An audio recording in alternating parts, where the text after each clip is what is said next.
Hello everyone. Today, we're going to delve into the case of a college student returning home from the library. From the very beginning, numerous disturbing, bizarre, and shocking details emerged that ultimately led to a revision of the law. However, the truth remained a mystery for decades. It wasn't until 2024 that the case was finally solved. Tara Baker was born on January 20, 1977, in East Point, Georgia. Her parents divorced when she was young, and her mother later remarried. Tara has 2 brothers and 1 sister, making her the eldest of 4 children. From an early age, she showed a strong interest in the legal system and wanted to become a lawyer or a judge. She would stage court cases with stuffed animals, sign legal contracts with relatives, and write letters to various politicians. She even once wrote a letter to the President of the United States complaining that her favorite TV show had been interrupted mid-speech. After graduating from high school, Tara attended the University of Georgia. She graduated early in just 3 years and earned 2 bachelor's degrees. In 1999, Tara enrolled at the University of Georgia to complete her education. The university is one of the top law schools in the country and is located in the small town of Athens, just a few hours' drive from her parents' home. So it was the perfect choice for Tara. She didn't want to live in a dorm again after college, so she decided to rent off-campus housing.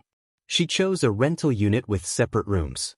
The remaining rooms were rented by 2 other students, one of whom Tara knew well from college. For a time, Tara worked at a prestigious law firm in downtown Athens, which not only helped her cover rent and other expenses but also gave her valuable experience for her future career. In January 2001, when Tara was 23 and a sophomore in college, she spent a lot of time studying in the university library. The night of January 18th was no exception. She went to the library with a friend and spent a few hours there. Her friend returned home around 7:30 p.m., but Tara decided to stay a little longer. At around 9:46 p.m., she called her friend from the library to make sure she got home safely. Tara told her she would be home in a few minutes. The next day, around 6 p.m., her mother, Virginia Baker, got a call. At first, she thought someone was playing a prank on her because the caller claimed to be a detective and asked if her daughter had ever been arrested because they needed to take her fingerprints. Virginia thought it was a joke and hung up. But she decided to call the Athens Police Department right away. To her surprise, the police confirmed that she was indeed speaking with a detective and told her that there had been a fire at Tara's house. Still not fully understanding what was going on, Virginia asked to speak with her daughter. The detective replied that they couldn't find her and that an unidentified body had been found in the house and they needed Tara's fingerprints.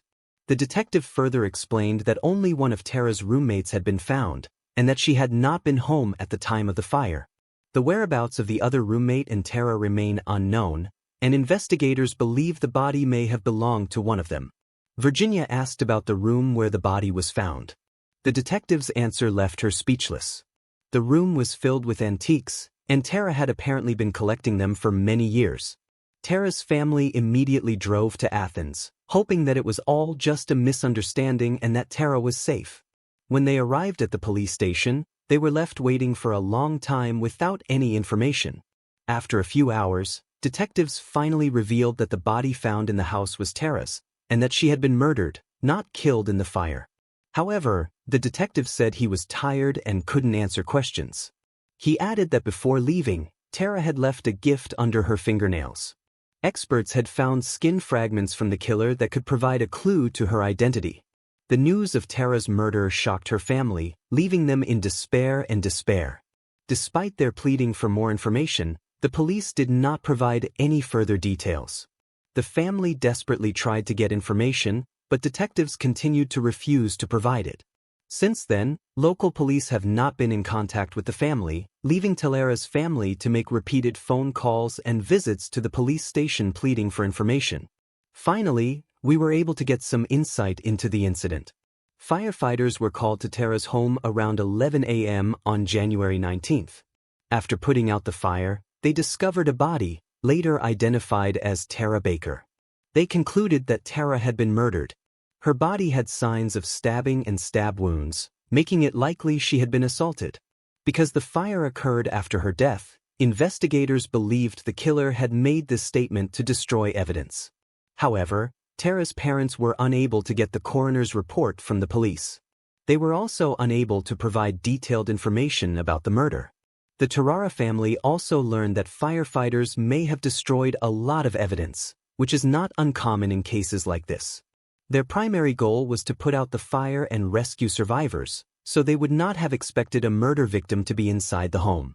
The family also discovered that investigators had neglected to secure the home after discovering the body, leaving anyone able to approach or enter the scene. As Tara's relatives gathered this information, they were constantly met with rude and unprofessional treatment, as well as a police reluctance to share information about the investigation. At one point, they even recorded their conversations with the police and filed complaints with local investigators, but to no avail. Eventually, they decided to conduct their own investigation and enlisted the help of a renowned criminologist. However, local police agreed to release the case files on the condition that they would not share any information or findings with anyone outside of those involved in the investigation, including Tara's relatives. The family was unable to obtain a death certificate for 10 years, and finally received one after writing to the state governor. Even then, however, the cause of death was not detailed, and it simply stated that the victim had suffered multiple injuries. Nevertheless, the police continued to investigate. There were many questions about their actions. More on that later. After firefighters extinguished the fire and discovered Tara's body, they called the police. Ruling it a homicide, investigators searched the scene for evidence. However, the room was severely damaged by the gunfire. As the family later found out, some of the items that remained bore no fingerprints. Police discovered that Tara's laptop was missing from her room. In 2001, a laptop was a fairly bulky device, but no other valuables were stolen, raising questions about whether the burglars had a false motive. Because there were no signs of forced entry, investigators believe that Tara may have known the perpetrators and voluntarily let them in. However, the fire and firefighting efforts left the scene severely damaged, making it difficult to say for sure. Tara's roommates were both out of town that night, so Tara was home alone. Determining the time of death is difficult, and medical experts. They estimated the crime occurred between 10 p.m., when Tara left the library, and 11 a.m., when a neighbor called the fire department. Since it didn't take long for the fire to spread, it's likely the crime occurred in the morning. Police also found a witness who saw a middle-aged white man running down the street that morning. He was wearing only a t-shirt and jeans, which was odd given the winter conditions. It was soon discovered that a few days before the murder, a phone call had been made to Tara's university. The university had a number used by students, faculty, and staff to provide student information. A man who appeared to be extremely drunk called and asked for Tara Baker's phone number. It took him 8 tries to enter it correctly. This was very suspicious, but the man's identity was never identified. At the time of Tara's murder, she had a boyfriend who was initially considered a suspect. He claimed an alibi, which was confirmed, but the police were reluctant to remove him from the suspect list. Even after confirming his alibi, the police continued to view him with suspicion.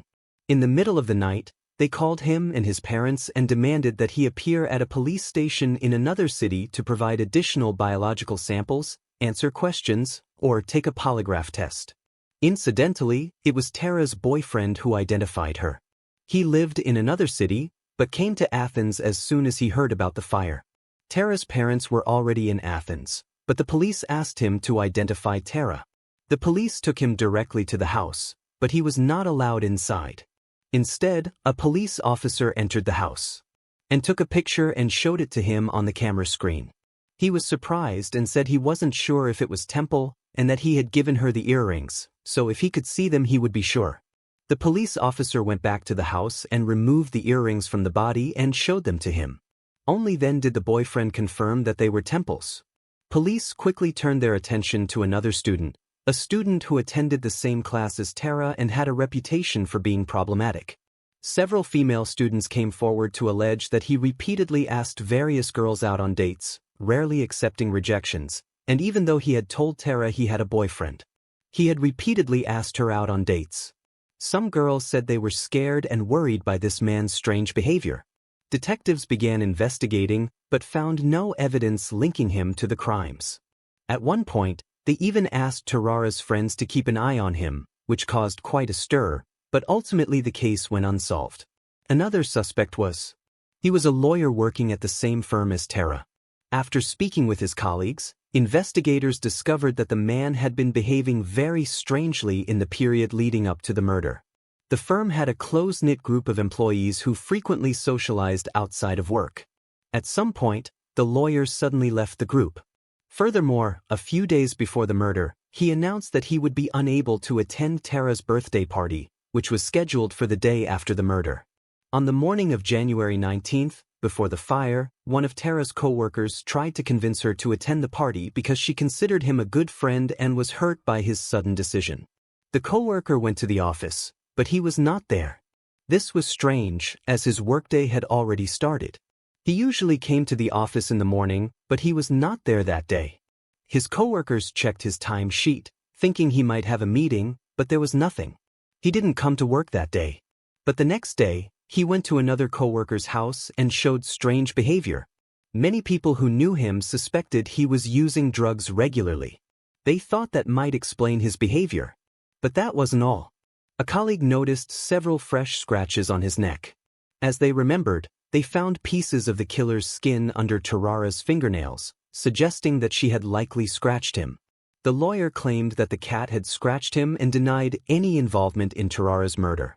However, when asked who he thought had committed the crime, he behaved strangely. He began shouting that it was her father, but gave no explanation to back up his claim.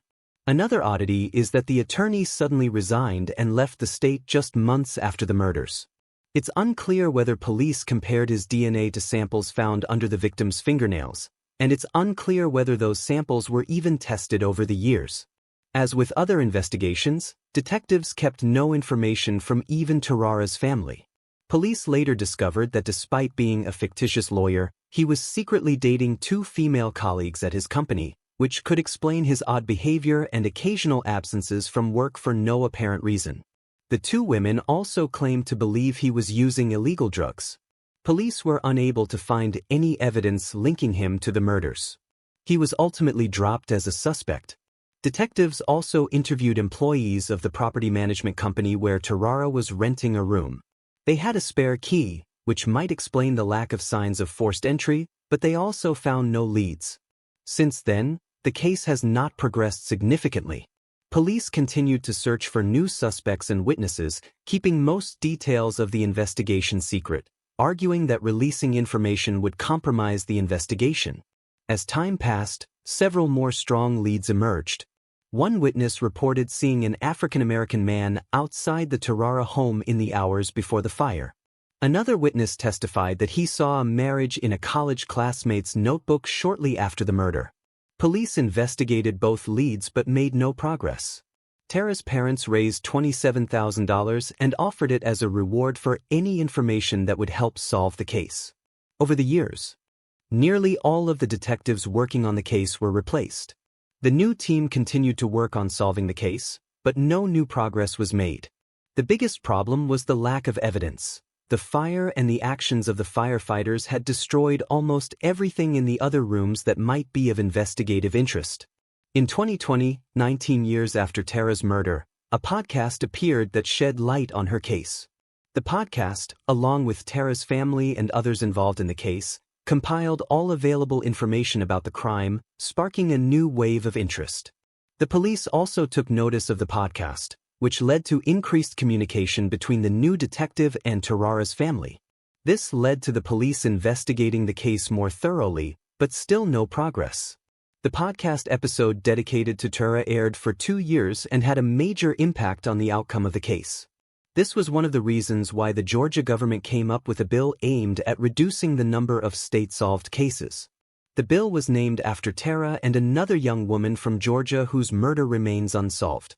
In 1990, 18-year-old Rhonda Coleman was found dead, but to this day, the killer has never been found. Although Rhonda's murder was apparently unrelated to Tara's death, the initiative was named the Coleman-Baker Bill. The 2023 bill was passed unanimously and signed by the governor of Georgia in Athens in front of the families of both victims. The bill established a cold case unit within the Georgia Bureau of Investigation. It also gave the families of victims the power to request that police departments reinvestigate cold cases, re-examine evidence, and take other steps to resolve them.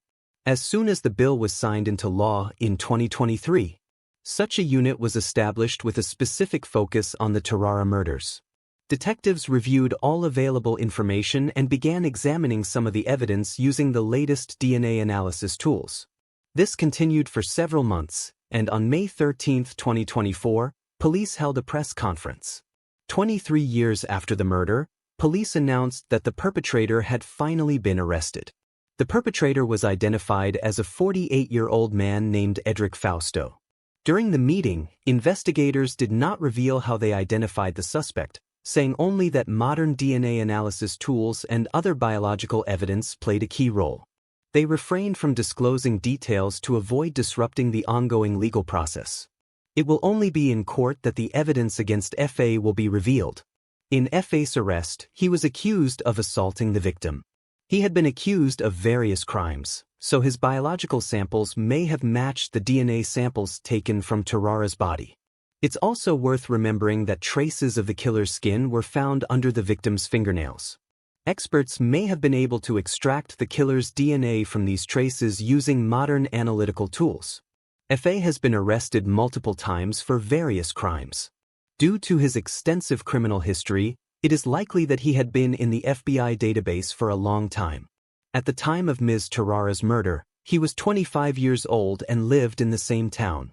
However, police announced that they found no evidence that the suspect knew the victim, suggesting that F.A. may have broken into her home or persuaded her to enter under some pretext. Detectives also said that Mr. Faust was never a suspect in the case. It was revealed that thanks to innovative DNA testing technology, he finally came to the attention of police just days before his arrest. F.A. is currently in custody awaiting trial, and it will be revealed during the trial what evidence the police were able to find against him. Since F.A. was never caught, it appears that detectives have undeniable DNA evidence. They have no doubt that F.A. is responsible for Tara's murder. Her case is now officially closed. After 23 years of fighting for Mommy, Tara's family finally knows what happened to her and express their gratitude to the new team of detectives for bringing closure to the case. The case of Rhonda Coleman, the other woman this law is named after, remains unsolved. But her family hopes that, like in Tara's case, detectives will uncover new evidence and catch the culprit. Share your thoughts on this case in the comments section. And if you enjoyed my video, please hit the like button.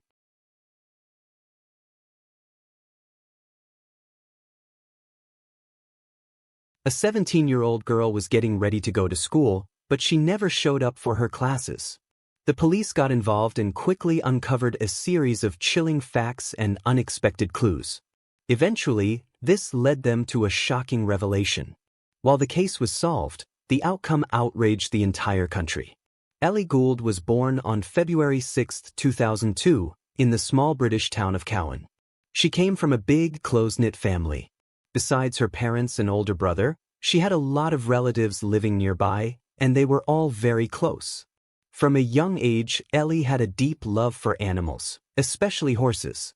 Her parents would often take her to the stables, and eventually, they decided to get her a pony. Ellie got into horseback riding, started participating in various events, and achieved some pretty impressive results. Besides that, she planned to study psychology after high school and joined the mounted police. By early 2019, at the age of 17, Ellie was finishing her last year of school.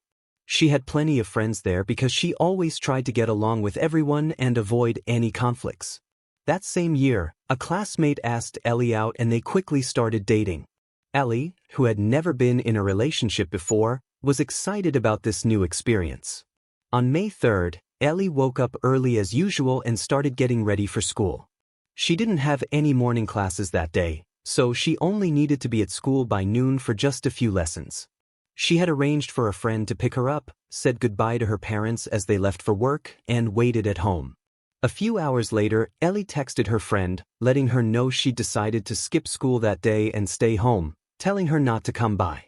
Her friend figured Ellie just didn't feel like going in for a couple of classes and headed off without her. Around 3 p.m., Ellie's father came home from work. When he walked into the kitchen, he was met with a horrifying sight. His daughter was lying face down on the floor in a large pool of blood.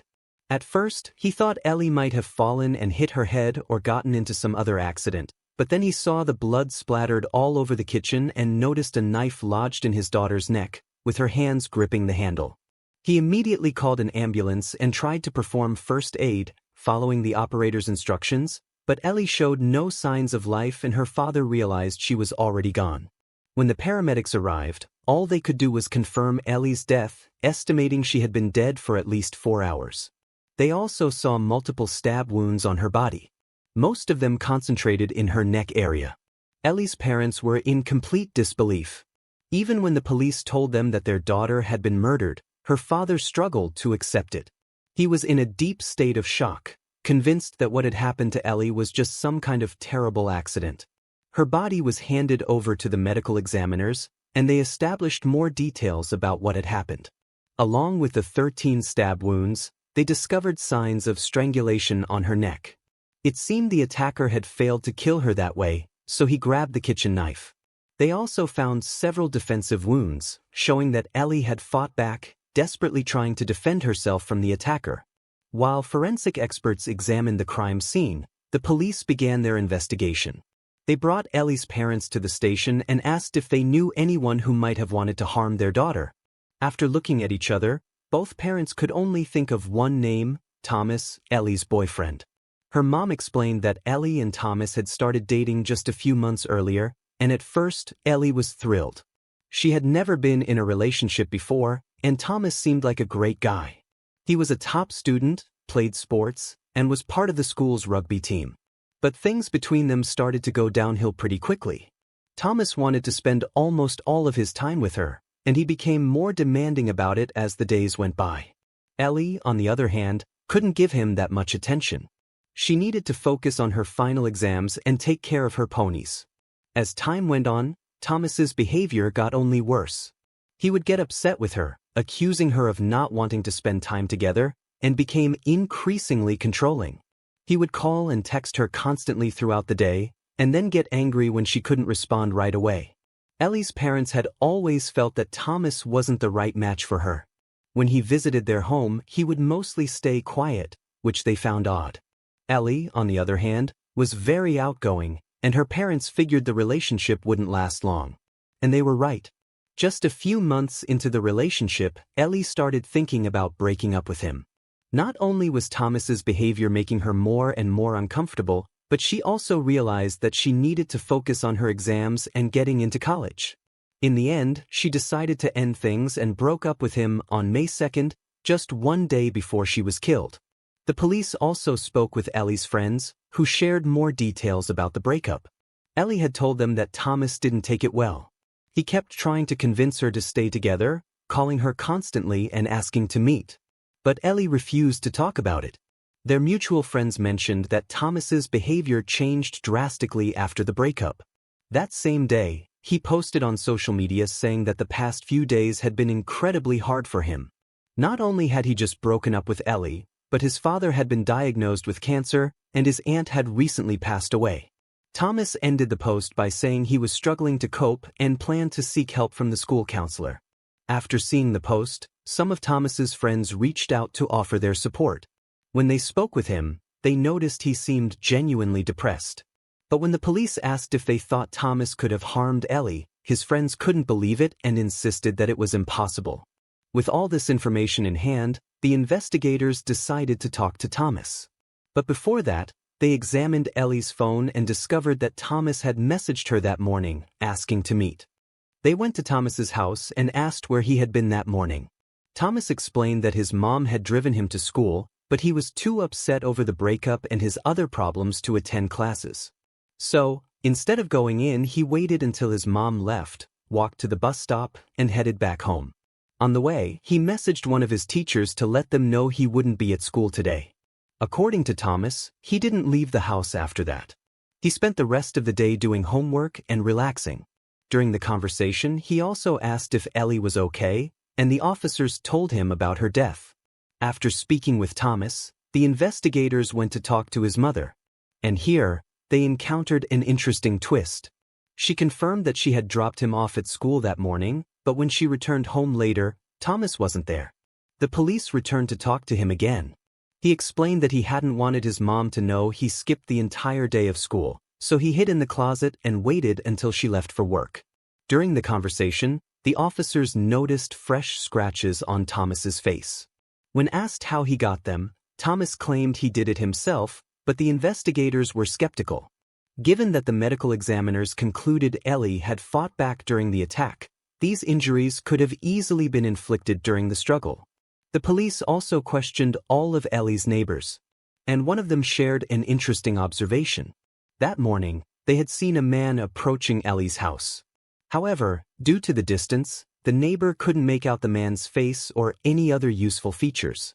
They could only provide a rough description of what he was wearing. The police decided to check Thomas's alibi by looking at the GPS data from his phone. They confirmed that he returned home after leaving school, but what they discovered next sharply contradicted his story. At 10:50 a.m., Thomas's phone disconnected from his home Wi-Fi and began moving in the direction of Ellie's house.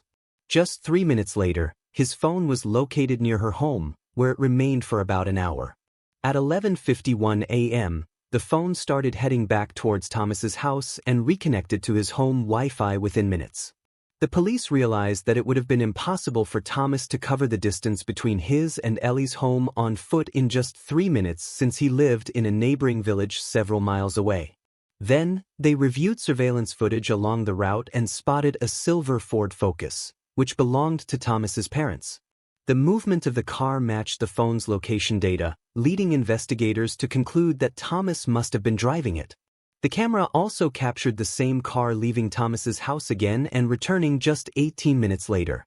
The investigators couldn't find any footage that showed exactly where Thomas had gone during that short trip. However, they managed to narrow down the general area where he might have stopped. Since it seemed like Thomas had only been there for about a minute, the police suspected he might have been getting rid of evidence. Their hunch soon proved correct. While searching a small wooded area, officers found a trash bag containing blood-stained rags and an apron. With all this evidence, the police obtained a warrant to search Thomas's home. They asked him to provide the clothes he had been wearing that morning, and Thomas said he had put them in the washing machine. The officers seized the clothing, along with his shoes, and sent everything to the lab. Forensic experts quickly conducted the analysis and found traces of blood on nearly all of his clothes. Although Thomas had tried to wash them, the experts were able to extract a DNA sample from the blood. The analysis confirmed that the blood belonged to Ellie, just like the blood found on the rags in the woods. Thomas's clothes also matched the description given by Ellie's neighbor, who had seen a man near her house that morning. All of this, combined with other evidence, painted a pretty clear picture of what had likely happened that day. According to the investigators' version, Thomas had planned the murder from the start. After his mom dropped him off at school, he immediately took a bus back home, hid in the closet, and waited for her to leave. He then drove the family car to Ellie's house. It seems that Ellie let him in, possibly thinking he just wanted to talk, and they ended up in the kitchen. Based on the medical examiner's report, Thomas tried to strangle Ellie, which is when he got the scratches on his face. When he couldn't kill her that way, he grabbed a kitchen knife and stabbed her 13 times. The next hour, Thomas tried to clean up the crime scene using the rags and leaving smudges all over the kitchen. He then gathered the rags into a trash bag and tried washing his sneakers in the sink, where traces of blood were also found. After that, he wiped the knife with a kitchen apron, likely to erase his fingerprints, and tossed the apron into the bag. Then, he placed the knife in Ellie's hand and positioned it around her neck, seemingly hoping the police would think she had done it herself and wouldn't suspect him. Detectives also recalled the message Ellie had sent to her friend, saying she wasn't going to school and asking not to pick her up. They concluded this message was sent after she had already died. It seems Thomas had taken her iPhone, unlocked it using Ellie's fingerprint, and sent the message himself. Apparently, he didn't want the body to be found so soon. But that wasn't the end of Thomas's attempts to cover his tracks. After throwing his clothes in the washing machine at home and dumping the bag of evidence in the woods, he ran into a neighbor and asked for a ride to school. There, he attended the remaining classes, chatted with his friends, and even stopped by the school nurse. He told her how difficult the last few days had been for him and how he was struggling to cope. The nurse, concerned about his emotional state, called his mother, who then took him home. Later that day, Thomas posted on social media about his breakup with Ellie and the other problems he'd been dealing with. At the time, Ellie's body hadn't been discovered yet, and police believed that all of these actions were part of his attempt to create an alibi. It took the police only a few hours to gather all these evidence, and by the same evening, the 17-year-old was arrested on suspicion of murder. During the interrogation, Thomas continued to deny any involvement, and the case was eventually sent to court. The first hearing took place on August 29, 4 months after the murder. This time, Thomas suddenly changed his story. He stood before the judge and confessed to killing Ellie, though there was a catch. According to his new version, he had gone to Ellie's house that morning to study for their exams. During their study session, an argument broke out, and from that point on, he claimed he could hardly remember anything. He recalled trying to strangle her but said the rest of his actions were a complete blur. The prosecution didn't buy Thomas's new story, pointing out several major inconsistencies. First of all, Ellie didn't want to have anything to do with him anymore, and all her friends and family knew this. So, the idea that they were studying together seemed highly unlikely, especially since her friend was supposed to pick her up soon. Thomas's claim of memory loss also didn't add up with the fact that he spent an hour trying to clean up the crime scene. On top of that, he placed the murder weapon in Ellie's hand, as if trying to make it look like she did it herself. After that, he went on to get rid of the evidence, create an alibi at school, and even tried to wash all of his clothes. Given all of this, the court sided with the prosecution, and in November 2019, Thomas was found guilty of murder. Before the sentencing, he gave a final statement, apologizing to Ellie's family and expressing genuine regret for his actions. However, there was another issue at the end of the trial. Thomas was only 17 at the time of the murder, which directly impacted his sentence. The judge sentenced him to life in prison with the possibility of parole in just 12 years. He also added an additional 5 years for the brutality of the crime. This means Thomas could potentially be released at 34 years old. This verdict sparked outrage not only from the victim's family, but also among many citizens across the country. People were baffled as to how someone who committed premeditated murder could receive such a short sentence. But despite the public outcry, there was nothing anyone could do to change the court's decision. Ellie's father stated that this sentence puts other women at risk, as Thomas could become a danger to society upon release.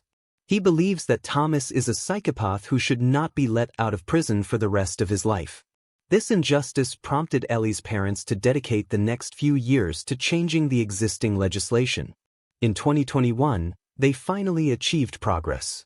The authorities passed Ellie's Law, which allows juvenile murderers to receive prison sentences of up to 27 years without parole. Unfortunately, this change will not affect Thomas, as he was convicted under the old laws. The only thing Ellie's parents managed to secure was a requirement for Thomas to undergo extensive therapy after his release in hopes that it would prevent him from committing similar crimes in the future. Since then, Ellie's parents have been organizing events in memory of their daughter, inviting children to ride her horses. According to her mother, this activity helps ease the pain of their loss, as horseback riding was Ellie's greatest passion.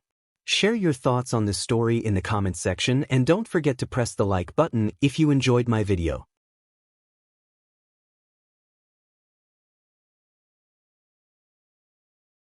A young woman disappears from her own home while her parents sleep just one room away.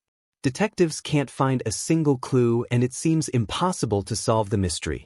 But eventually, the case takes a shocking turn, revealing an unexpected truth and leaving the entire country stunned. Alicia Rose was born on February 8, 1980 in Marham, Ontario. As a baby, she was adopted by a couple who surrounded her with love and care. Her parents later divorced, and Alicia lived with her mother, but she still saw her father often. He loved being outdoors, and his greatest passion was canoeing. He would often go to Lake Ontario where he could spend hours paddling across the open water. Eventually, he even started teaching kids how to canoe at a local camp after finishing school. Alicia landed a sales job at HP's Canadian branch, where she quickly proved herself to be a hard worker and reliable. At the time, she was still living with her mother, who had remarried. Together with Alicia's stepfather, they converted the basement into a fully equipped apartment with its own entrance. So, Alicia could stay close to her family while still having her own freedom. On August 16, 2005, 25-year-old Alicia went for an afternoon walk with her mother and their dogs. Alicia was excited. She had just learned that she would be getting a promotion the next day. She shared the news with her mother, who wasn't surprised at all, knowing how serious Alicia was about her career. When they returned home, Alicia's boyfriend, Sean, stopped by to congratulate her. They spent a few hours together, and around midnight she came home. The next day around noon, Sean called the police to report Alicia missing.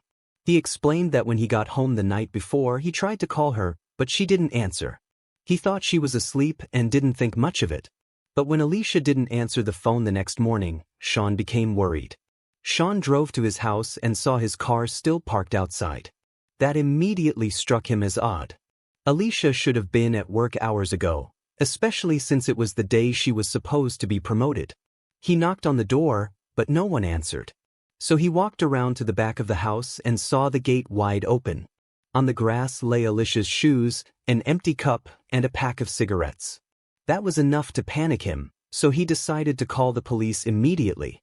After that, Sean called Alicia's mother and she and her husband rushed home. When they arrived, several police cars were already outside. Officers searched the house, but found no sign of Alicia. There were no obvious signs of a struggle, but detectives noticed something very disturbing.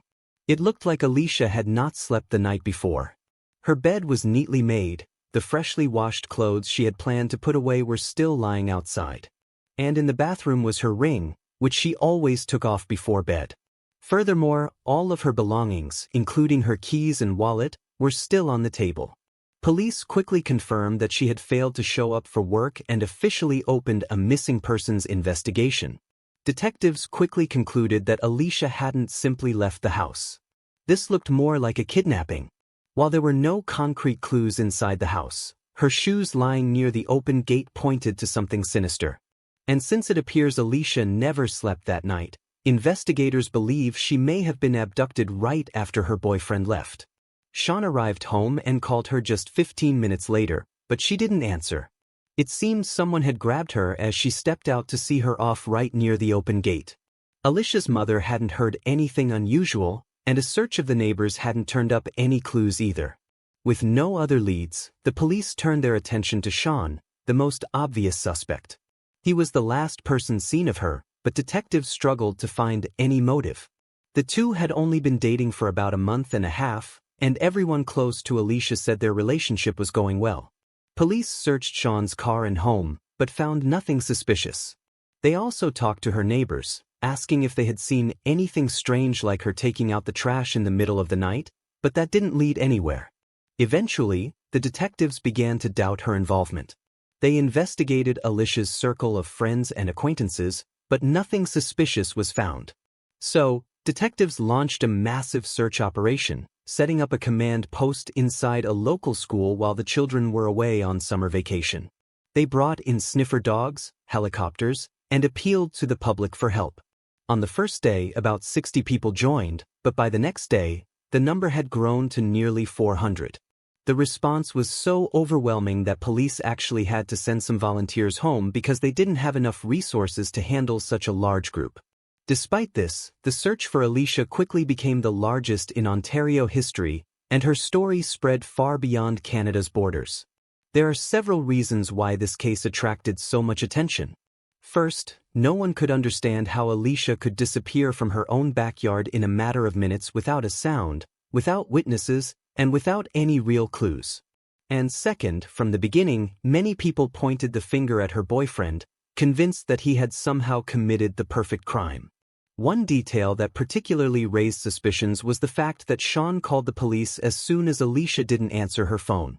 He had Alicia's mother's phone number, but instead of calling her first to see if she knew where Alicia was, he went straight to the police. About a week and a half after Alicia disappeared, the media reported that Sean had refused to take a polygraph test and was no longer cooperating with the police. This news further fueled suspicions about him. The reporter also spoke directly with him, and he admitted that he believes he is now the prime suspect in the case. Meanwhile, the search yielded no results. Police set up an emergency hotline and received hundreds of calls, but none of them brought them any closer to finding Alicia. Eventually, the detectives had no choice but to call off the search operation and close the command post because the school they were using had to reopen since summer vacation was over. A month passed and investigators still couldn't find a single new lead. They canvassed ex-convicts living in the area, interviewed hundreds of Alicia's neighbors, talked to her coworkers, but every avenue led to a dead end. By then, detectives were leaning toward the idea that whoever kidnapped her must have known her personally. That would explain why no one had ever heard her scream. That was until September 20th, when the case took a surprising turn. A man walked into the police station with his lawyer and announced that he was the one who killed Alicia Ross.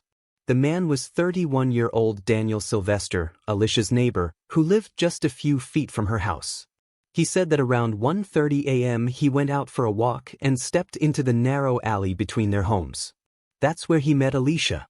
Seeing her there in the middle of the night surprised him, and he asked what she was doing.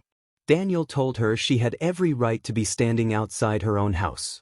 An argument ensued, and according to Daniel, when Alicia insulted him, he completely lost control. He punched her, knocking her to the ground, and then continued beating her when she tried to fight back. Enraged, he banged her head against the stone walkway several times until she stopped moving. That's when he realized she wasn't breathing and he had killed her. As he confessed, Daniel even lay on the floor in front of the detective, physically reenacting how he had beaten her to death. Panicked, he froze for several minutes, not knowing what to do next. Then he made a decision: he had to dispose of the body. He dragged Alicia to his garage, cleaned the blood off the walkway with a garden hose, and lined the trunk of his mother's car with cardboard. By the way, his mother was asleep in the house at the time. He then stripped off his and Alicia's clothes, put the clothes in a trash bag, and wrapped Alicia's head in rags and duct tape to stop the bleeding before putting her in the trunk. Afterward, Daniel returned home, took a shower, and changed into clean clothes. Around 5 a.m., he got into his mother's car and drove about an hour to a small town called Manila. He found a remote swampy area and dumped Alicia's body along with a trash bag containing their blood-stained clothes. When he returned home, he suddenly realized that along with his clothes, he had also accidentally thrown away his own wallet containing all his bank cards and driver's license. Over the next few days, Daniel kept returning to the scene, desperately trying to find the bag, but he had hidden it so well that he couldn't find the exact spot again. However, he still remembered exactly where he left Alicia's body because he had hidden it separately. A few weeks later, panic began to creep in. He was afraid the police would finally find her. So, he returned to remove her body. By then, her body was badly decomposed, and he had to collect the remains as positively as possible. Piece by piece he wrapped it in a tarpaulin, put it in the trunk, and drove about 40 minutes to a small town called Cobacan. There he found a secluded place in the woods and hid the body again. After that, Daniel confessed that he satisfied himself to relieve tension but swore that he never touched Alicia sexually and that this was never his motive. After completing his confession, Daniel said that he never meant to kill Alicia, but his anger got the better of him and he couldn't control himself. One of the detectives told him that he had to write a letter to Alicia's parents and apologize for what he had done. Daniel broke down in tears, admitting that he had no right to take their daughter, and wrote a short apology on a piece of paper. He also said that he deeply regretted the pain he had caused his own mother because he knew that she would now have to live the rest of her life carrying the shame of his actions. After Daniel's confession, the detectives asked him to show them where he hid the body. And sure enough, they found Alicia's remains there because her body was badly decomposed. Experts could not determine the exact cause of death, but they did confirm that at least 30 of her bones had been broken. They also discovered that not all of the remains were at the location, suggesting that Daniel had left some of the remains there in the first place. Immediately afterward, he was arrested, and the news shocked the community. Throughout the investigation, Daniel was never considered a suspect, even though he lived right next door. Soon, more details about him began to emerge in the media. Daniel had no criminal record, but he had struggled with anxiety and depression since childhood. He had difficulty interacting with others, which made him an easy target for constant bullying. Struggled with women, so he grew up withdrawn and isolated. As an adult, Daniel spent almost all of his time at home. None of his neighbors really knew him, and even Alicia's mother admitted that she had only seen him a few times over the years, and even then only in passing. Eventually, Daniel was charged with a second count of premeditated murder, though his defense argued for manslaughter, so the case went to trial. The trial began in May 2007, nearly 2 years after Alicia's death. Prosecutors argued that Daniel had intended to kill her and that the original charges should stand. They argued that Daniel had probably been watching Alicia for some time. After all, Alicia lived just a few feet away. They suspect Daniel may have been spying on her through the window, and over time, this becomes an unhealthy obsession. That night, when Alicia is standing outside alone, Daniel may see an opportunity to approach her. However, he instead scares her away by sneaking into a dark alley. Prosecutors emphasized that Daniel had numerous opportunities to stop the attack. However, he chose not to. Then, instead of calling the police, he decided to hide the body, spending the entire night cleaning and disposing of evidence. Weeks later, he even returned to move the body to make it harder for investigators to find it. Because of all this, the prosecutor was convinced that Daniel wasn't motivated by guilt when he confessed, but by fear of being caught. After all, he had thrown his wallet and ID in the same bag as Alicia's blood-stained clothes. Sooner or later, someone would find them and link him directly to the crime. For that reason, the prosecutor insisted that he deserved to be convicted of the second murder. His lawyer tried to convince the jury that Daniel never intended to kill Alicia, that it all happened in a fit of rage. According to the defense, Daniel lost control after Alicia insulted him and wasn't thinking clearly about what he was doing. They also pointed to his lifelong struggles, constant bullying that left him with low self-esteem, and anxiety and depression that followed him into adulthood. However, something came to light during the trial that didn't work in his favor. A psychiatrist who had evaluated Daniel before the court testified that Daniel had admitted to violent fantasies about women. For example, he imagined jumping out of bushes and attacking them. He also admitted that he sometimes exposed himself to strangers on the street. These revelations further led the jury to believe that Daniel had likely planned to kill Alicia.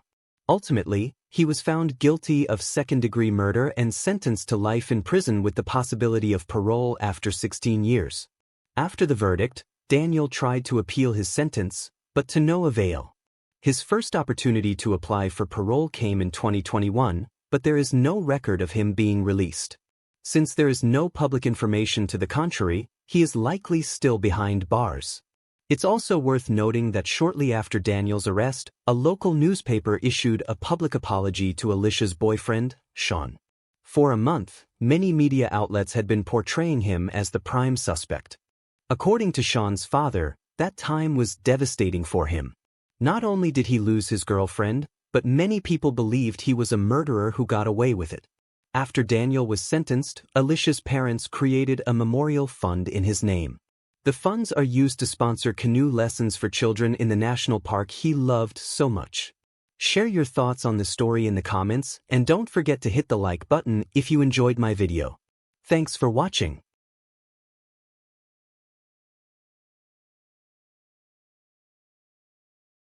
A woman was found dead in her own home, but detectives couldn't find a single clue to explain what had happened. At first, it seemed like the answer would be simple, but the deeper they dug, the more unexpected the case became. In the end, they were able to uncover the truth, but no one could have predicted just how shocking it would be. Randy Trimble was born on December 15, 1974, in Virginia.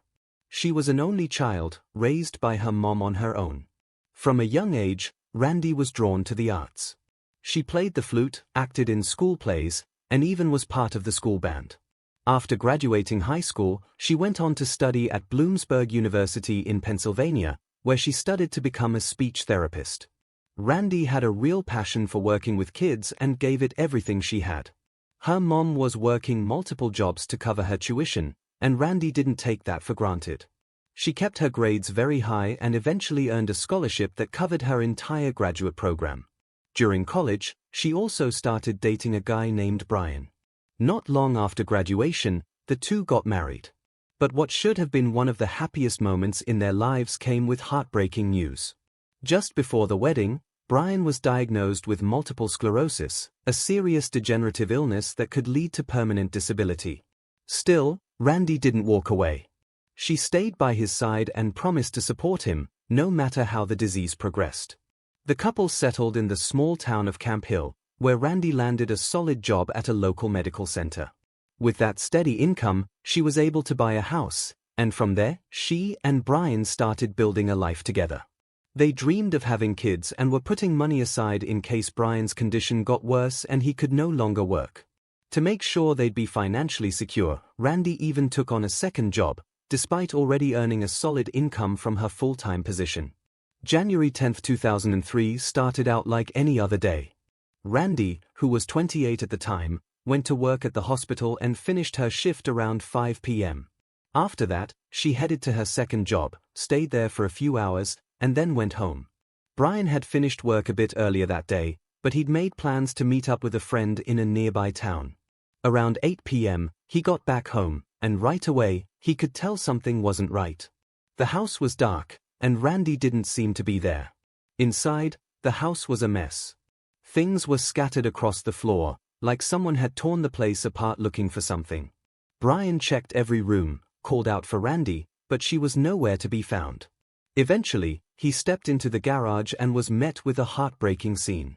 Randy was lying on the floor in a pool of blood with a strand of Christmas lights wrapped tightly around her neck. He immediately called 911, but it was too late. All paramedics could do was pronounce her dead. Police turned Randy's body over to the medical examiner and began combing through the crime scene. But there wasn't much to go on. There was no sign of forced entry, no murder weapon, and no obvious clues pointing to a suspect. Forensics collected every fingerprint they could find and sent them off to the lab, hoping one of them might belong to the killer. They also discovered that some cash and a few of Randy's valuables were missing, including a gold diamond ring. Meanwhile, the medical examiner made a chilling discovery. Randy had been stabbed 27 times. That's what ultimately killed her. The examiner also noted that the killer had tried to strangle her, but failed. There were no signs of sexual assault. So at first glance, it looked like Randy had been killed during a robbery. One of the windows in the house had been left unlocked, and detectives believed the killer might have gotten in that way. But right from the start, they had serious doubts about that theory. The level of violence suggested something far more personal. And soon, they started looking at her husband as a potential suspect. Friends and family told investigators that Randy and Brian had been having some problems in their marriage. Most of it centered around Brian's illness. Randy was always preparing for the worst, trying to save as much money as possible in case his condition got worse. Brian, on the other hand, didn't want to think about any of that. He felt like they shouldn't have to live every day in survival mode. Those differences led to a lot of arguments, and for detectives, that was enough to see it as a potential motive. Still, detectives quickly confirmed that Brian had a solid alibi. The medical examiner put Randy's time of death at around 7:30 p.m., but at that exact moment, Brian was in another town meeting up with a friend. Police checked it out and confirmed he'd been at a cafe with several customers and employees backing up his story. There simply wasn't enough time for him to drive home and commit the murder. The town where he met his friend was about an hour away, so police ruled him out as a suspect. Randy's family stood by him too, insisting there was no way he could have hurt her. And honestly, detectives weren't sure he even had the physical strength to pull off something that violent. His condition was still in the early stages, but Brian was already having a hard time with anything physical. With Brian ruled out, police turned their attention to other possible suspects, but the complete lack of evidence made things incredibly difficult. Forensics hadn't found any usable fingerprints, no DNA, and nothing else that could point them in the right direction. So detectives started focusing on the people closest to Randy, still convinced that the motive was personal. They spoke with her friends and co-workers, but no one could think of a single person who might have wanted to hurt her. Randy didn't have enemies, and in recent years, she'd been fully focused on her family. Weeks went by with no progress. Detectives had no solid leads and no other suspects.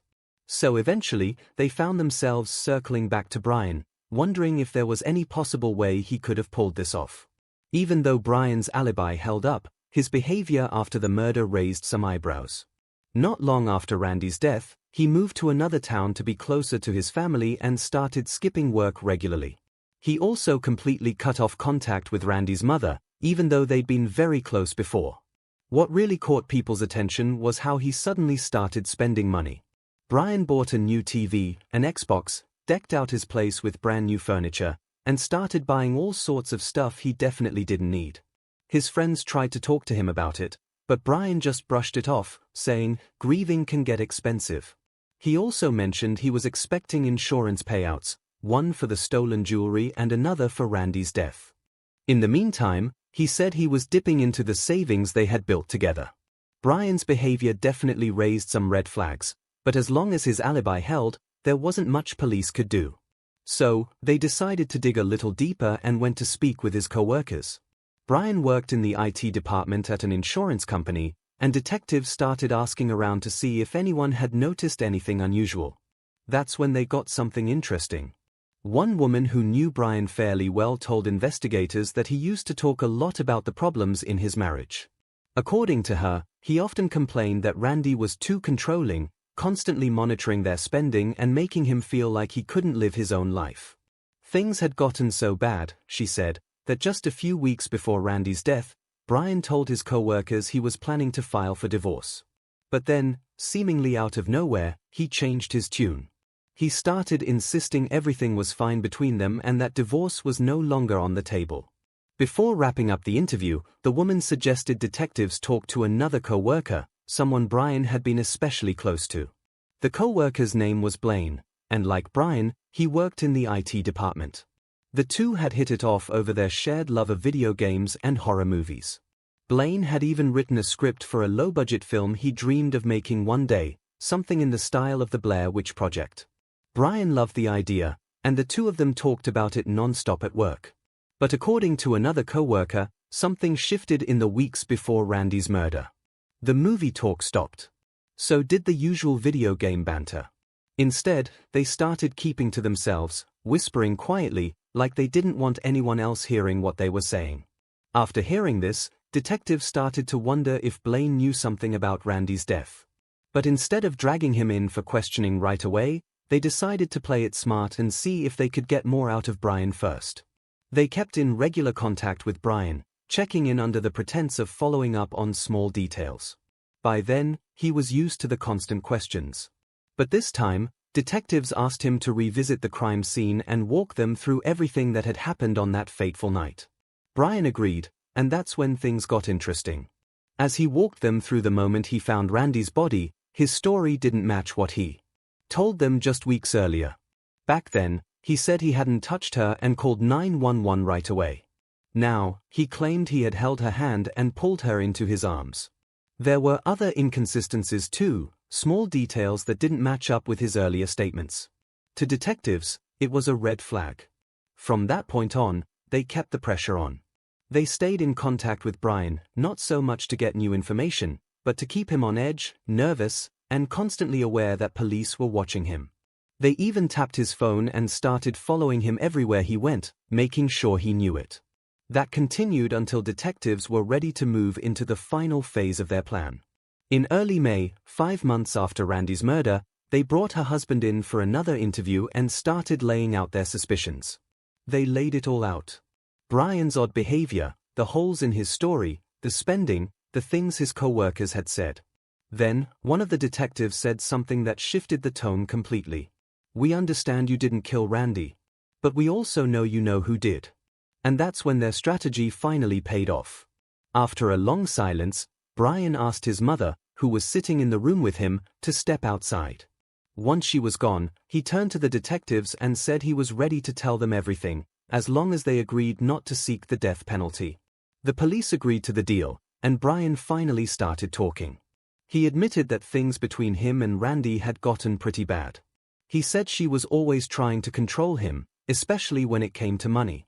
He resented her for it, felt like he could never buy what he wanted, and that frustration had been building up for years. Then, he became close friends with Blaine and got excited about the horror movie Blaine had been working on. Brian wanted in. He even helped with the script. The story was about 5 friends who set off on a hike through the Appalachian Mountains. Along the way, they stumble upon an abandoned mining town and accidentally release the vengeful spirit of a dead man, who then begins hunting them down. Blaine and Brian had everything lined up for the shoot, but they had one major problem: money. Even though the film was meant to be low budget, they still needed a decent chunk of money for actor salaries, equipment, and other expenses. According to Blaine's estimates, they were going to need over $10,000. Blaine couldn't come up with that kind of cash, so Brian offered to fund the production himself. He planned to use the savings he and Randy had set aside. The money she'd been putting away in case his health got worse. His plan was simple. He and Blaine would make the movie, catch the attention of some big studios, and eventually turn a profit. Once that happened, Brian would pay the money back with interest. But Randy didn't like that idea. She was skeptical about putting that much of their savings into such a risky project. She also didn't think it was a good idea for Brian to be involved, given his condition. Filming would require him to spend several days out in the Appalachian Mountains, completely off the grid. In the end, Brian had to back out of the film entirely, and Blaine wasn't happy about it. Still, he eventually managed to pull the money together, hired some actors, and went off to the mountains to start shooting without Brian. For about a week, he filmed non-stop, and according to everyone involved, Blaine was absolutely thrilled. But behind the scenes, he had a serious problem. To fund the project, Blaine maxed out every credit card he had, including his wife's. She didn't know what he'd done until the bills started rolling in. When she realized he'd racked up over $18,000 in debt, she left him, taking their newborn son with her. Still, Blaine believed the film would fix everything. But now, he couldn't afford to edit it, much less promote it. And without that, the project was dead in the water. That's when Brian stepped back in. He still wanted to be a part of the film and was more than willing to help fund its release. But there was one big obstacle standing in their way: Randy. That's when the two of them started thinking, how could they get access to her savings? And eventually, they came to a horrifying conclusion. The easiest way was to kill her. Over the next few months, Brian and Blaine worked on what they thought would be the perfect murder, pulling ideas from the horror movies they both loved so much. The plan was simple. They'd make it look like Randy had been killed during a robbery, which would also trigger an insurance payout for the stolen jewelry. On top of that, they expected to collect $100,000 from Randy's life insurance. They also knew they had to make sure Brian didn't come under suspicion. On the day of the murder, the two men left work early and went back to Brian's house, where they trashed the place to stage the scene. Then, Brian drove to a nearby town to meet up with a friend, setting up his alibi, and Blaine stayed behind, waiting for Randy. When she walked through the door, he attacked her. At first, he tried to strangle her with a cord, but Randy fought back harder than he expected. That's when Blaine grabbed a knife and stabbed her repeatedly. After the attack, he fled the scene and got rid of the rubber gloves he'd worn to avoid leaving any trace behind. About an hour later, Brian returned home and called the police, claiming he'd just found his wife's body. Before wrapping up his confession, Brian admitted he was shocked by just how brutal his friend had been. He said that when they met up a few days after the murder, Blaine described the whole thing in graphic detail, and it actually made Brian feel sick. When detectives asked how he could do something like this to his own wife, a woman who cared for him and planned a future with him, Brian calmly replied that he was just trying to spare her the pain she would have felt from a divorce. With that, Brian was arrested and held in jail while he waited for trial. But for investigators, the case was far from over. Now, they had a new challenge, finding solid evidence that could tie Blaine to the murder, because Brian's word alone wasn't going to cut it. Detectives obtained a warrant to search Blaine's car, and inside, they found a receipt with some suspicious items. On the day of the murder, Blaine had purchased rubber gloves, work gloves, a black hoodie, and black pants. Police then went to the store and asked staff to check if any other purchases had been made with the same credit card. That's when they got their big break. The system showed that the same card had also been used to buy a large knife. Detectives obtained the exact same model and brought it to the medical examiner, who confirmed that the blade matched the wounds found on Randy's body. But then, detectives ran into an unexpected problem. After speaking with Blaine's friends, they learned that he also had an alibi. Two of his friends claimed they saw him at his apartment around 7:30 p.m., the approximate time of the murder. If that were true, there wouldn't have been enough time for him to get from Randy's house back to his place. The friends also mentioned that after hanging out with Blaine, they stopped at a gas station. Police pulled the receipt to verify the timeline. And that's when they made a key discovery. The time was off. The receipt showed that the friends stopped at the gas station at 8:30 p.m., not 7:30. That meant he had more than enough time to kill Randy and get back home by that time. With all the evidence finally lining up, detectives charged Blaine with murder and placed him under arrest. Up to that point, they'd had almost no direct interaction with him, and when they showed up at his door, Blaine fainted on the spot. Despite all the evidence stacked against him, Blaine refused to confess and kept claiming he was innocent. But as the trial got closer and prosecutors announced they'd be going after the death penalty, he suddenly changed his tune. In exchange for taking that off the table, Blaine agreed to a plea deal. He admitted to killing Randy and said he was hoping to get $20,000 from her life insurance to pay off his debts. In the end, both men were sentenced to life in prison without the possibility of parole. And to this day, they remain behind bars. After Randy's death, her mother started a non-profit organization dedicated to helping victims of domestic violence. It's still active to this day and has helped hundreds of people in need.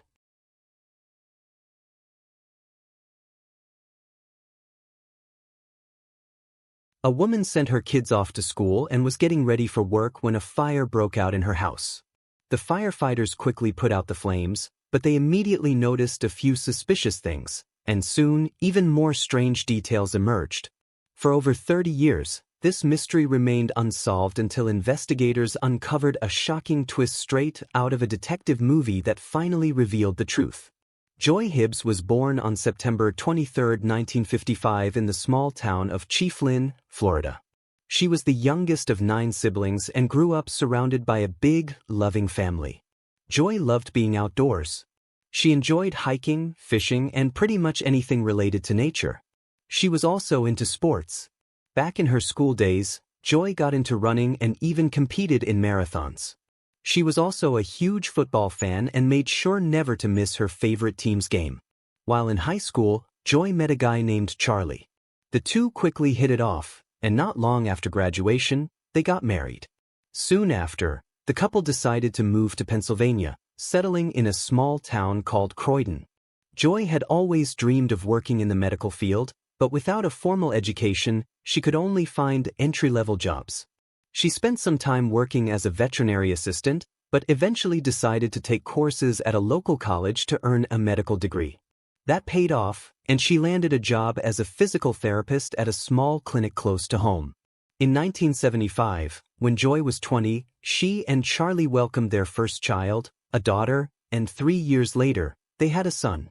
The family moved into a nice, quiet neighborhood and seemed to live a peaceful, happy life.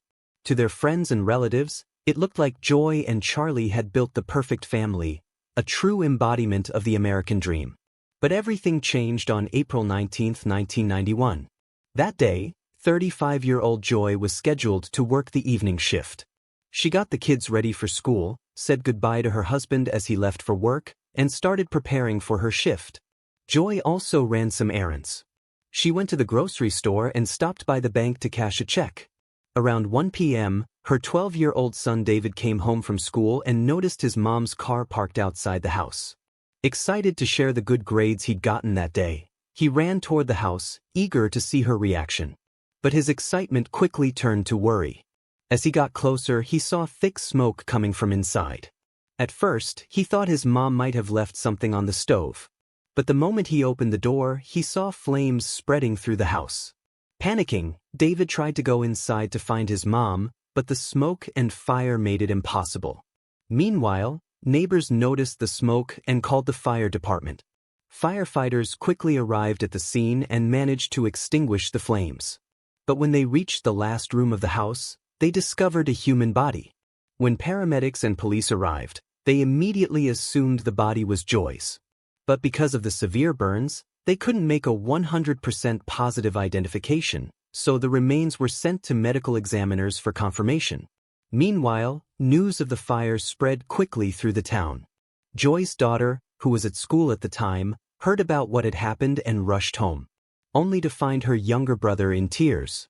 Shortly after, Joy's husband arrived at the scene, and the moment police informed him about the body that had been found, he collapsed unconscious. At the time, firefighters were still trying to figure out what caused the fire, but Joy's son couldn't stop blaming himself. You see, he had a computer in his room, and all the cables were messily plugged into a single socket near the fish tank. Since his mom's body was found in his bedroom, he assumed the fire started because of his carelessness and that she'd been trying to put out the fire.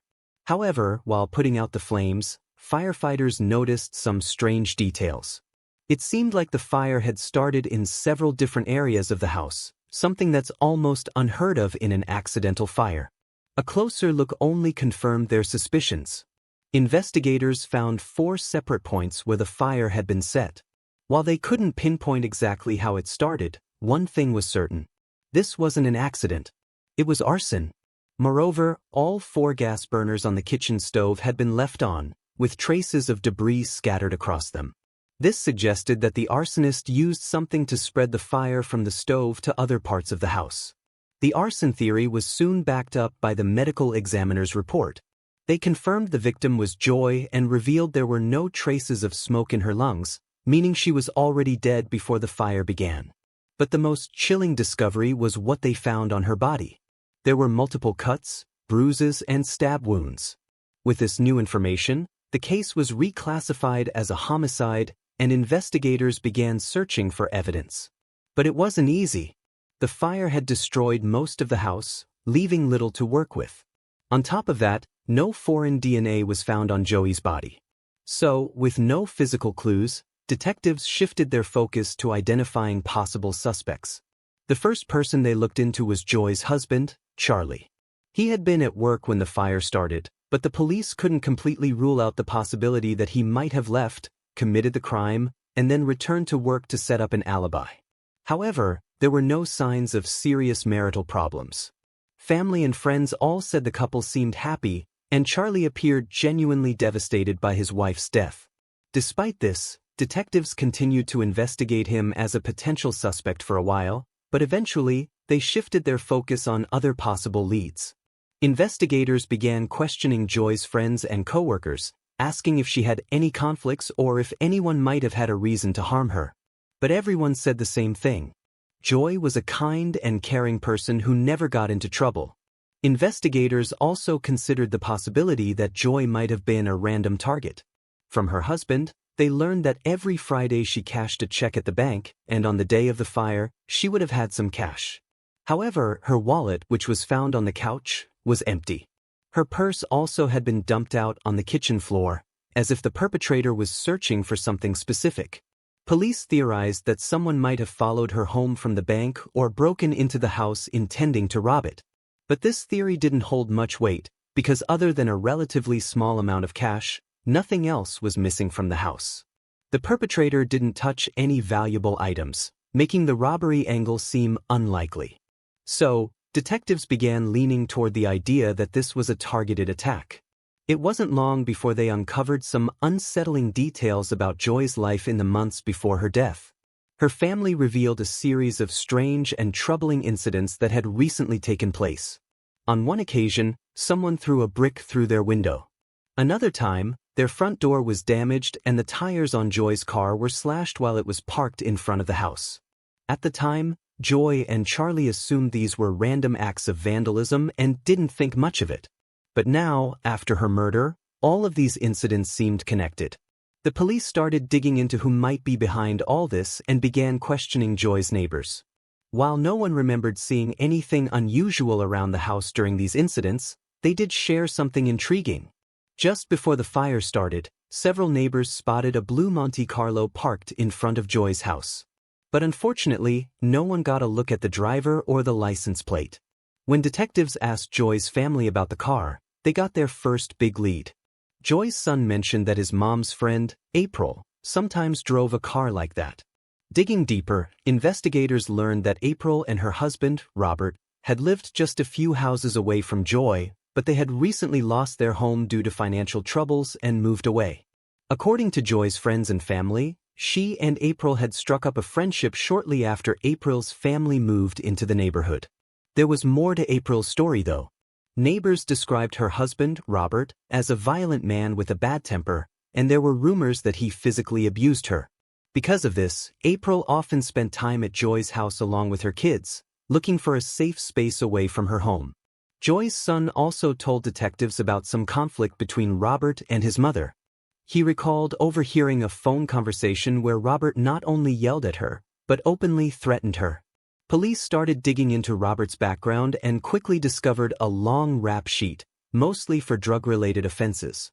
Taking this into account, detectives began to seriously consider him as a suspect. They theorized that Robert might have harbored resentment towards Joy for supporting his wife and giving her a safe place to stay, and this anger could have escalated to murder. Police contacted the Narcotics Division, which had dealt with Robert numerous times in the past, to gather more insight into his background. The officers there agreed to assist and even offered to speak with Robert, given their familiarity with him from prior cases. However, Robert denied having anything to do with the crime. He claimed he had been out of town the entire weekend on vacation with his wife and kids. But since the murder happened on a Friday afternoon, detectives realized it was entirely possible for him to have stopped by Joy's house before heading out on the trip. Another curious detail was a fresh scratch on Robert's arm, which the officers noticed during their conversation. But despite this, Robert maintained his innocence. In the following days, Robert completely stopped cooperating with investigators, citing advice from his lawyer. When detectives attempted to persuade him to take a polygraph test, Robert refused and continued to avoid further contact with them. The police shifted their focus to finding evidence that could link Robert to the crime. Since they still hadn't found any solid leads inside the house, they returned to the neighbors who had spotted the blue car outside Joy's home and took them to Robert's residence, hoping they could identify his vehicle. But unfortunately, detectives faced another setback. Robert's Monte Carlo wasn't blue, it was black, and the neighbors said it didn't look like the car they had seen outside Joy's house. Detectives also verified Robert's alibi and established that he and his family had indeed checked into a hotel in another city on Friday, the day of the murder. Moreover, just before leaving home, Robert had been on the phone with one of his wife's friends, and this conversation took place around the same time Joy was killed.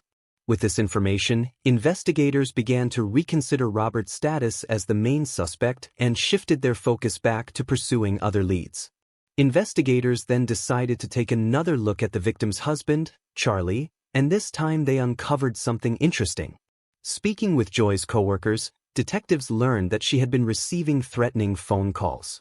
According to one coworker, she suspected the caller might have been Joy's husband, but she never asked her about it. Despite this new information, Charlie had a solid alibi. Several coworkers confirmed he was at work on the day of the murder. However, investigators couldn't completely rule out the possibility that he might have left, committed the crime, and returned without anyone noticing. In the following months, investigators continued to question Charlie, bringing him in for several polygraph tests. But nothing in his behavior suggested he was involved in his wife's murder. Charlie had no criminal record and no history of aggressive behavior towards Joy throughout their marriage. Eventually, police concluded that his involvement was probably unlikely, and after that, the case hit a dead end. With no solid evidence or clear suspects, investigators couldn't make any progress at all, and Joy's case was basically put on hold. Occasionally, efforts were made to revisit the case, but each attempt led to a dead end. This continued for several decades. By that time, Joy's children had grown up, and the lack of progress in solving their mother's murder haunted them. Her son repeatedly contacted the police, urging them to reopen a full investigation, but each communication ended in disappointment. In one conversation with detectives, they said they still considered his father, Charlie, responsible for the murder, but didn't have the evidence to prove it. In 2014, 23 years after the murder, the case was finally reopened. It was assigned to the cold case unit, where a fresh team of detectives started reviewing all the evidence from scratch. And it didn't take long for them to notice something odd. Detectives discovered that much of the communication with Robert, one of the primary suspects, had been handled by the Narcotics Division. This was not only unusual, but also unprofessional, as it involved a murder investigation. The new team struggled to understand why a completely unrelated department had been so deeply involved.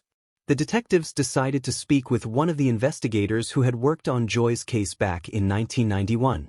At first, he refused to discuss the murder, but after multiple attempts, they managed to persuade him to answer their questions.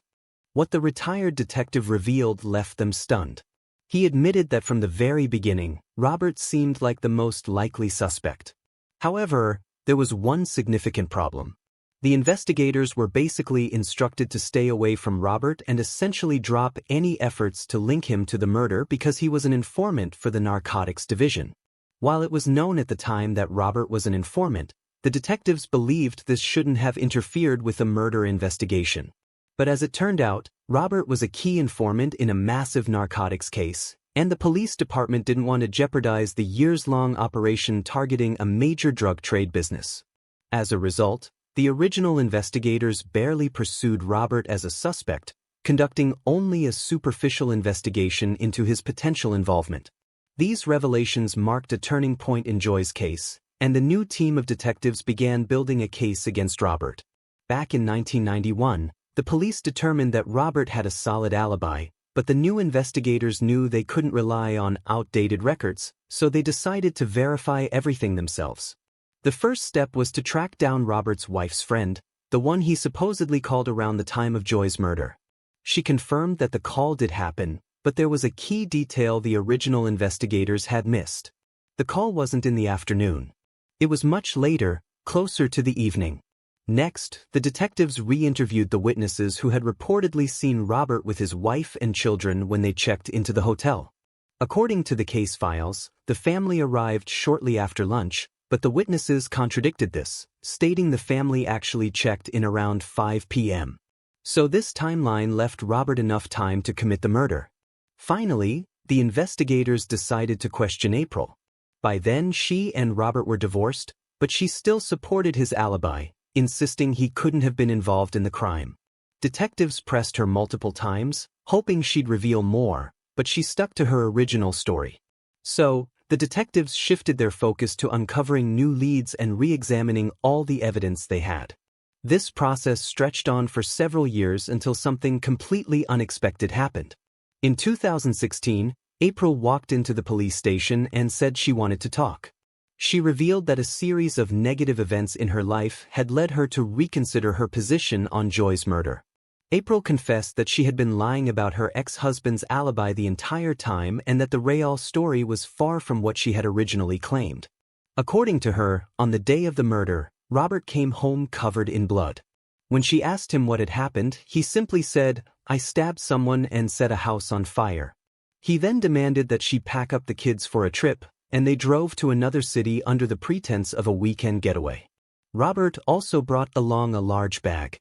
When they went for a walk in the park, he left April and the kids, disappearing into the woods.